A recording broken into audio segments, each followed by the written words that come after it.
喺詩歌舞街巷口，爺爺嘅酵母總會喺晏晝3點卡住，烤出崩口嘅臭魚燒。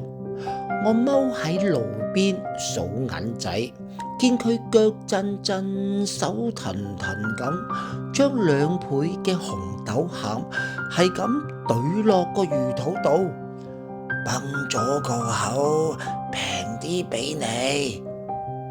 爺爺眨住渾濁嘅左眼，將焦香辣手遞俾剛喺鮮魚行放學嘅小強。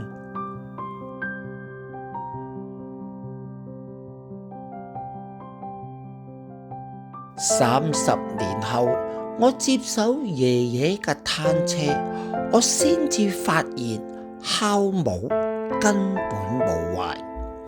嗰啲爺爺刻意製造嘅崩口臭魚燒裏面，原來藏住放學途中經過、父母離異嘅小強捧住燙手甜食第一次綻放嘅笑容。